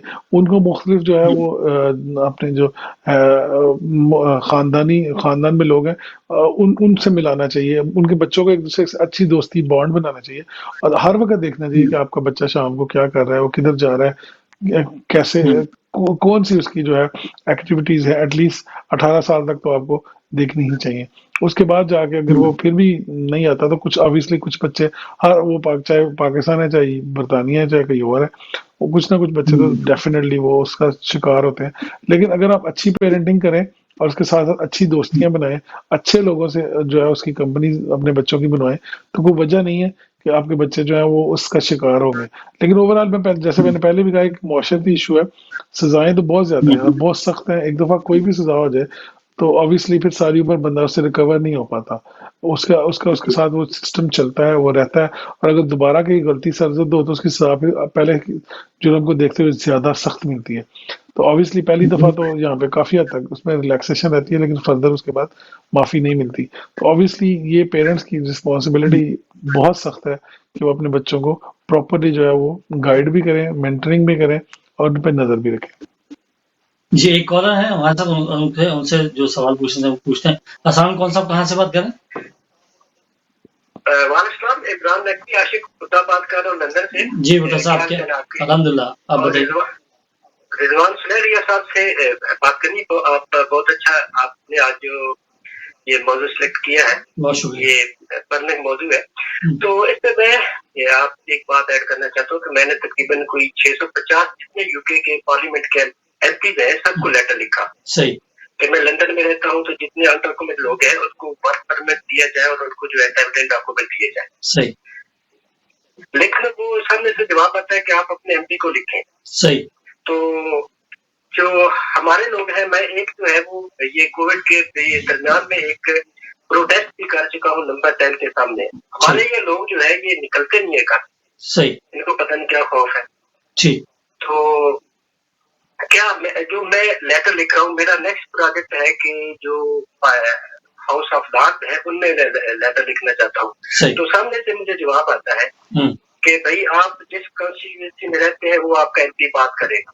ठीक। तो एक तो लोग हमारे बात नहीं करते, तो क्या ये कलेक्टिवली जो है हम कैसे उनकी जो अपनी बात पहुंचा सकते हैं? तो लोग जो है, जैसा कि आपने कहा कि खौफ की वजह से घर से निकलते नहीं। जी हाँ, जी, ठीक। तो ये इसमें थोड़ी सी आप जो है वो अगर मेरी राय जो है राय कर दें। जी, जी, थैंक यू। जी, सुरेश साहब क्या कहना चाहेंगे भुट्टो साहब ने आपसे इसी हवाले से, क्योंकि ये हाँ, खुद भी मैंने मैंने वही वक़्त बात की, गुज़रता भुट्टा साहब ने जो बात की मैंने पहले ही बात कर दी इस पे, कि इस पे है। जब तक तमाम लोग अपने अपने एमपीज को नहीं कहेंगे उतनी देर तक इस पे कोई नया बदलाव नहीं आएगा। फॉर एग्जांपल लंदन की अगर आप बात करें तो कितनी बारों हैं, 34 के करीब बारों हैं, और उसकी दो दो भी हुँ, हर की जो एमपीज है तो 68 एमपीज बनते हैं। तो लंदन के अगर आप हुँ, देख लें तो उसमें अच्छा खासा जो है आप वो मार्जिन ले सकते हैं। और उसके साथ साथ आप हुँ, खाली वो नहीं है, जो शेडो होम सेक्रेटरी हैं उनसे आप उनको भी लिख सकते हैं। उनसे बात कर सकते हैं, लेकिन ये चूंकि अकेले आदमी है, जब तक इनके साथ एक ग्रुप शामिल नहीं होगा, लोग इनकी आवाज में शामिल नहीं होंगे, उतनी देर तक ना इनकी आवाज सुनेगा कोई नहीं। और अगर मैनचेस्टर, बिल्कुल। बर्मिंघम, लंदन, जिधर मेन लोग रहते हैं, स्कॉटलैंड, इधर से सारे लोग जब तक अपने अपने एमपीज को नहीं मिलेंगे, लिखेंगे नहीं, वो आगे नहीं बढ़ेंगे। ऑब्वियसली आपका एमपी जो है, शायद एक दो दफा आप लिखे कहें तो वो बात भी ना सुने, लेकिन अगर 3 4 या 10 लोग कहेंगे तो वो डेफिनेटली सुनेगा। अगर वो अगर नहीं सुनता तो सेकंड नंबर पे जो आपके हल्के में आया था, आप उससे बात करने की कोशिश करें, या जिसकी पार्टी से, उस पार्टी के सरबराह से बात करने की कोशिश करें कि जी हमने इसको कहा है, हुँ, ऐसे कॉन्स्टिट्यूशन को हमने क्या करना है, जो नहीं सुनता। उसके साथ साथ वो जो, हुँ, अगर वो लेबर पार्टी से है, तो लेबर पार्टी के जो वहाँ पे इंचार्ज है उनसे मिले कि जी हमने एमपी से कहा है, इन्होंने हमारी बात नहीं सुनी। तो नेक्स्ट टाइम जब आप इनको टिकट दें तो इस चीज का ख्याल रखें कि ये इन्होंने हमारी बात नहीं हुँ, सुनी थी। तो डेफिनेटली प्रेशर आप हुँ, बिल्डअप करेंगे, there are so many ways कि आप प्रेशर आप बिल्डअप कर सकते हैं। और आप जो लोकल प्रेस है उसके साथ उसको भी यूज कर सकते हैं, जो आपकी जिस कॉन्स्टिट्यूंसी में रहते हैं वहाँ पे। डेफिनेटली जब आप आवाज बुलंद करेंगे तो इतना ज्यादा हो, फिर ये मतलब आपके साथ जाती दुश्मनी नहीं है इनकी। उस तरह से आप हुँ, अपना अगर जो जमहूरिया हक है उसको यूज करते हैं तो कोई मसला नहीं है, आप बिल्कुल कर सकते हैं। और तमाम लोगों को सामने आना चाहिए जो जो यहाँ पे इलीगली रह रहे हैं, और उनके साथ साथ जो रह रहे हैं उनके साथ जिनके पास लीगली पेपर्स हैं, उनको उनको सपोर्ट करना चाहिए इस मुहिम में। और इसका फायदा मुल्क को है, अल्टीमेटली देखें, इसका फायदा बरतानिया को भी उसी उतना ही है। अगर उन लोगों को पेपर मिलेंगे, अगर फॉर एग्जाम्पल मुख्तार अंदाजे के मुताबिक 1 मिलियन लोगों को भी पेपर मिल जाते हैं, और वो लोग जो हैं वो हुँ, मिनिमम टैक्स भी देते हैं, तो आप उसको बताइए कि अगर 1 पाउंड भी वो टैक्स दें एक दिन का, तो 1 मिलियन पाउंड इकट्ठा होता है। अगर 365 जी, मिलियन तो सीधे सीधे यही पड़े। सीधे मैं एक हुँ, पाउंड टैक्स की बात कर रहा हूँ, तो 1 पाउंड तो कुछ भी नहीं है। अब और उसके बाद हुँ, उनकी एनआई नंबर है, उसके बाद उनका टैक्स है, तो ये मिलियंस जो है वो गवर्नमेंट को इकट्ठे हो सकते हैं। तो इसके लिए सिर्फ कलेक्टिवली जो है वो बात करने की जरूरत है। और उसके अलावा जो ये लोग फीसें जमा करवाएंगे, लोग एनएचएस के पे करेंगे, उसके साथ ये हुँ, टैक्स पे करेंगे, आप उसको कैलकुलेट तो करें, ये बिलियंस में चली जाएगी तादाद। ऑब्वियसली इसके ऊपर गवर्नमेंट को भी सोचना चाहिए। और हमारे जो लोग हैं, जिस तरह इन्होंने कहा, भुट्टा साहब ने किया, बड़ा अच्छी एफर्ट है इनकी, इनको इसके ऊपर मजीद हुँ, वर्क करना चाहिए, और अपने साथ मैक्सिमम लोगों को बुलाना चाहिए। और उन तमाम चैरिटीज जो इसके लिए काम कर रही हैं उनसे बात करनी चाहिए, क्योंकि जब ये नंबर 10 तक पहुंच गए हैं, हाउस ऑफ लॉर्ड में लिखने का उस तरह से फायदा नहीं होगा, क्योंकि हाउस ऑफ लॉर्ड रिप्रेजेंट नहीं करते। उसकी बजाय हुँ, किसी लॉर्ड को इंडिविजुअली मिले जिस पे बात कर सके, जो उस कमेटी का हिस्सा हो, उस कमेटी के लोगों से बात करें। और ऑब्वियसली आप जिस अदर एमपी को लिखेंगे तो वो कहेगा अपने एमपी से बात करें, डेफिनेटली उनका ये जवाब होगा। तो अपने अपने एमपी से बात करने की कोशिश करें जिस जिस हल्के में आप रहते हैं। लेकिन रज़ा सुहेल साहब, लोग तो ज़ाहिर है जो इल्लीगल होते हैं वो एमपी के पास जाते हुए डरते हैं। उनके पास जाते ही नहीं, क्योंकि कोई और मसला ना बन जाए। ज़ाहिर है डरे हुए लोग हैं और डरते हैं बेचारे, और ज़ाहिर है अपने लोग सपोर्ट नहीं करते हैं। तो आप क्या समझते हैं कि एमपी से मिलना कितना आसान है लोगों के लिए, और वो किस तरह मिल सकते हैं? क्या ईमेल के ज़रिए, मतलब वो ईमेल ही कर लें, या खुद जाके उनसे बात करें और अपना मसला डिस्कस करें? देखिए, आप एमपी को लेटर लिख सकते हैं, आप उसको ईमेल कर सकते हैं। इधर के एमपी हुँ, आपको आपके लेटर और आपकी ईमेल पर जवाब देते हैं। आप मिल भी सकते हैं पर्सनली, कोई मसला नहीं है। लेकिन हुँ, मिलने का फायदा हुँ, ही नहीं है, आप उसको सिर्फ लिखें। मिले आप तब जब 8 10 बंदे हो, आप उससे टाइम लें, सर्जरी में जाए, उसको बताएं कि जी ये सिचुएशन है। हर हुँ, एमपी अपने हल्के में सर्जरी करता है, ये आगे हुँ, जमहूरियत का ये असूल है। हर पार्टी ने उनको कहा हुआ है कि आपने ये करना है। कोई भी अपने हल्के हुँ, से दूर नहीं रहता, अपनी आवाम से दूर नहीं रहता। पूरी दुनिया में सेम ही एक ही तरह की प्रैक्टिस है। तो अब जब हल्के से आवाजें उठेंगी तो डेफिनेटली उनको वो आवाजें पार्लियामेंट में लेके जाएंगे, इसीलिए वो एमपी बने हैं। तो अगर ये उनको जी, लिखते रहेंगे, ऑब्वियसली आज जो आप नहीं देंगे, काल काल नहीं देंगे, परसों। और उन्होंने बकायदा हुँ, इसके क्लर्क्स उनको मिलते हैं, उनको पार्लियामेंट में उनको ऑफिस मिलते हैं, उनके ऑफिस के एड्रेस पे हुँ, लिखे, पार्लियामेंट में एड्रेस पे लिखे। डेफिनेटली इस पे जवाब आएगा, एफर्ट होगी। आप देखें इन्होंने लिखा है तो उनको जवाब तो आ रहा है। 650 एमपी को लिखने का कोई फायदा नहीं है। आप अपने हल्के के एमपी को हुँ, लिखे, आप होम सेक्रेटरी को लिखे, आप प्राइम मिनिस्टर को लिखें, जो कंसर्न लोग हैं आप उनको लिखें, तो डेफिनेटली इस पे हुँ। जवाब आएगा। बिल्कुल, बिल्कुल आपने सही कहा। और यकीन तो आपने, जब सब अ, अगर 10-10 लोगों का ग्रुप भी बन के जाए और बात करे, तो बात तो ज़ाहिर है इनका काम है पार्लियामेंट तक ये बात, आवाज़ आपकी पहुँचाना। तो अगर आप लोग राब्ता नहीं करेंगे और खौफ के आलम में रहेंगे, तो फिर किस तरह ये मसला हल होगा? क्योंकि आपको खुद ही खड़ा होना पड़ेगा, आना पड़ेगा। जैसे भुट्टो साहब ने कहा कि वो 10 डाउनिंग स्ट्रीट तक गए हैं और एहतजाज किया है, और लोग बाहर नहीं निकलते, लेकिन लोगों को बाहर आना पड़ेगा और बगैर किसी खौफ के आना पड़ेगा और राब्ता करना पड़ेगा, तभी ये मसला हल होगा, वरना मुश्किलात यूं की त्यों रहेंगी। सुरेश साहब, आप क्योंकि chairman international business and Professional corporation भी हैं। आप किस तरह से देखते हैं? ज़ाहिर है जो बिज़नेसेस का हाल है, जिस तरह से एकदम से तमाम बिज़नेस बंद हो गए, पूरा साल इस तरह चला गया, तो क्या देख रहे हैं आप आगे? देखिए जो आफत है वो तो सारी दुनिया पे आई हुई है, खाली बरतानिया पे या नहीं आई। अगर जिंदा रहेंगे जी। तो अगले साल बिजनेस भी कर लेंगे, अगले साल काम भी हो जाएगा। हुँ, और अगर जिंदा ही जी हाँ, नहीं रहेंगे तो फिर क्या। तो इसलिए ये है कि ऑब्वियसली बिजनेसेस को उस तरह से गवर्नमेंट को जिस तरह पहले सपोर्ट किया था उसी तरह से दोबारा करना चाहिए, ताकि बिजनेस अपने पाँव पे खड़े हो जाएं। लेकिन जिस तरह से जस्ट ईट वाली वो जो हेल्प टू ईट वाली जो स्कीम थी, उस तरह की जो स्कीमें हैं वो बहुत फायदा नहीं पहुंचाती। वो जो स्कीम थी हुँ, मेरी नज़र में फ्लॉप थी। फ्लॉप इन द सेंस इस तरह थी कि रेस्टोरेंट में इतनी बड़ी तादाद में लोग इकट्ठे हुए कि जो कोरोना वायरस या कम हुआ था वो बढ़ना शुरू हो गया। तो उस तरह की जो और स्कीमें हैं वो ज़रूर दें, लेकिन इस तरीके से दें कि लोग जो हैं वो उसका मिस यूज़ ना कर सकें। वो बड़ी राइट, तादाद आपने देखा होगा ईस्ट लंदन में या मैनचेस्टर में या आगे पीछे, तो लोगों की लाइनें हुँ, सड़कों पे लगी हुई थी खाना खाने के लिए हुँ, 50% ऑफ में। तो वो इस या तरह से नहीं होना चाहिए था। अपॉइंटमेंट उनको अपॉइंटमेंट बेस्ड होना चाहिए था कि अपॉइंटमेंट लेके जाएं, रेस्टोरेंट में टाइम लेके जाएं, उतना टाइम गुजारें, उतने लोगों से ज्यादा एक बड़ी तादाद उसमें नहीं आनी चाहिए थी। तो स्कीम जब बनाए तो उसको उसके जो डार्क पहलू है उसको भी पहले देखें। बाकी ओवरऑल हुँ, बिजनेसेस को सपोर्ट करना पड़ेगा, अदरवाइज बिजनेसेस जो है वो हुँ, बड़े क्लैप्स करेंगे। आप देखेंगे कि 2021 में बेशुमार बैंक्रप्सीज होंगी। लैंडलॉर्ड जो है वो टेनेंट्स को अदालतों में लेके जाएंगे, बैंक्रप्ट कराने की कोशिश करेंगे, प्रॉपर्टीज वापस लेंगे। एक बड़ा क्राइसिस आने जा रहा है वो हुँ, 2021 में, लेकिन obviously it's a part of the game. जब भी इस किस्म की हुँ, कोई आफत आती है तो उसके जो आफ्टर इफेक्ट्स हैं वो होते हैं, डेफिनेटली होंगे। बिजनेसेस को चाहिए कि वो अननेसेसरी स्पेंडिंग मत करें इस वक्त, अपने आप को बचा के रखें, क्योंकि जो क्राइसिस है, अब असली क्राइसिस है वो 2021 से स्टार्ट होगा। हुँ। अच्छा, जो दूसरे ये स्मॉल बिज़नेस करने वाले जो लोग हैं, उनके लिए कुछ मराहत का ऐलान होता है, आपको दिखाई दे रहा है कि वो उनको सपोर्ट किया जाए, जो स्मॉल बिज़नेस वाले, क्योंकि बड़े बिज़नेसमैन हैं, वो तो फिर भी सर्वाइव कर ही जाएँगे। लेकिन छोटा जो है हमेशा बिज़नेसमैन जो है वो बेचारा पिसता है, और इस लॉकडाउन में, पिछले लॉकडाउन में भी जो छोटा बिज़नेस यानी दुकानदार टाइप के जो लोग हैं, वो बेचारे ज़्यादा परेशान हुए हैं, और जो स्टाफ है उनका, वो ज़ाहिर है वो उसको भी, अपने स्टाफ को भी सपोर्ट नहीं कर पाते, तो वो भी बहुत ज़्यादा परेशान हुए। तो उसको आप किस तरह से देखते हैं? क्या गवर्नमेंट की जो पॉलिसीज़ हैं, वो इस हवाले से भी आएँगी कि जो स्मॉल बिज़नेस वाले हैं, उन्हें सपोर्ट किया जाए ताकि वो अपने वर्कर्स को भी सपोर्ट कर सकें? डेफिनेटली गवर्नमेंट ने पॉलिसी देके, जैसे जब ये फर्लों की पॉलिसी है उसको उन्होंने मार्च तक लेनी है। इससे पहले उन्होंने कहा था कि इसको अक्टूबर में खत्म कर देंगे, लेकिन वो नहीं हो सकी, उसको एक्सटेंड करना पड़ा। डेफिनेटली देखिए गवर्नमेंट सपोर्ट कर रही है, लेकिन ये सपोर्ट अभी भी नाकाफी है मेरी नज़र में। इसको मजीद डिफरेंट वे से देखना होगा। और बहुत सारे लोग अगर देखें तो स्मॉल बिजनेसेस वो ऐसे बिजनेसेस जिनके अपने काउंसिल हुँ, टैक्स नहीं थे, जो रह रहे थे छोटी छोटी कमरे लिए हुए थे, अपने घरों से काम कर रहे थे, तो उनको पैसे जो ग्रांट्स हैं वो नहीं मिल सकी। उसके लिए हुँ, मैं समझता हूँ कि वो ज्यादा बिजनेसेस जो है लॉस में गए हैं। तो उसके ऊपर जो है गवर्नमेंट हुँ, को डेफिनेटली देखना होगा कि जो लोग प्रॉपरली बिजनेस कर रहे थे, मैं उन बिजनेसेस की बात नहीं कर रही जो गोल्ड बिजनेस है, जिन्होंने ऐसी कंपनियां बनाई थी और 50,000 लोन लेके उसको बंद करें। मैं बल्कि या उन बिजनेसेस की बात कर रहा हूँ कि जो प्रॉपर बिजनेसेस हैं, छोटे छोटे बिजनेस हैं, घरों से काम कर रहे थे, सेल्फ एम्प्लॉयड लोग हैं, उनके लिए स्पेशली गवर्नमेंट को देखने की जरूरत है। और डेफिनेटली जब तक उनको नहीं देखेंगे तो वो इकोनॉमी का पहिया वही बिजनेस छोटे जो है वो रन कर रहे थे उसकी वजह से बहुत सारे लोग जो है बेरोजगार होंगे अगले साल। तो उनके ऊपर जो है वो स्पेशली जो है हमारे जो चांसलर हैं उनको वर्क करना होगा।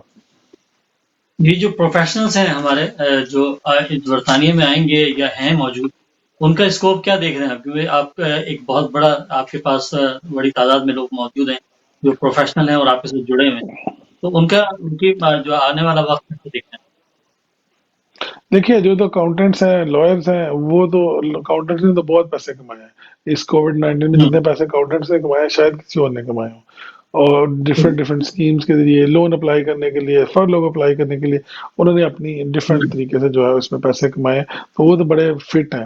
और बाकी जो हुँ, लॉयर्स हैं ऑब्वियसली बिजनेस बांध रहे हैं, वो अगले साल इमिग्रेशन आने वाली है, तो उसमें डेफिनेटली उनका बिजनेस बेहतर हो जाएगा। बाकी जो हुँ, डिफरेंट प्रोफेशनल्स हैं ऑब्वियसली उनको प्रॉब्लम है।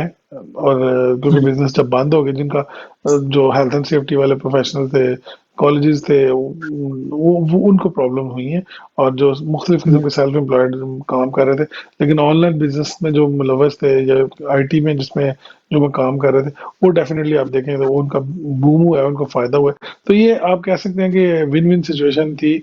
50% के करीब जो है लोग हैं उन्होंने अच्छा अर्न किया, ज्यादा बेहतर रहे, और कुछ लोग थे वो उनको बिल्कुल ही जो है वो घर में रहना पड़ा और उनको सरवाइव करना मुश्किल हो गया।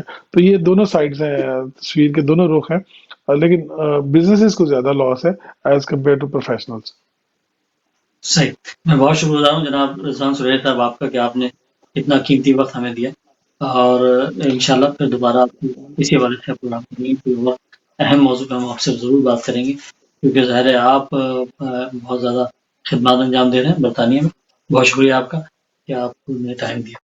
और जनाब आपने गुफ्तगू सुनी जनाब रिज़वान सुरैश साहब की, और मकसद सिर्फ़ इसका ये था आज कि हम बता सकें कि जो लोग भी खौफ़ की फ़िज़ा में हैं, वो खौफ़ की फ़िज़ा से बाहर आएँ और खुद अमली तौर पे आगे आएँ और अपने आप को मनवाएँ। ये मकसद यही है कि हम जितने भी लोग पाकिस्तानी, बांग्लादेशी, इंडियन यहाँ आबाद हैं, अपनी स्किल्स को जो है वो निकालना है, और जो भी जिस फ़ील्ड का आदमी है, वो कामयाबी यहाँ हासिल कर सकता है। अगले प्रोग्राम तक के लिए इजाज़त दीजिए। अल्लाह ने के बाद।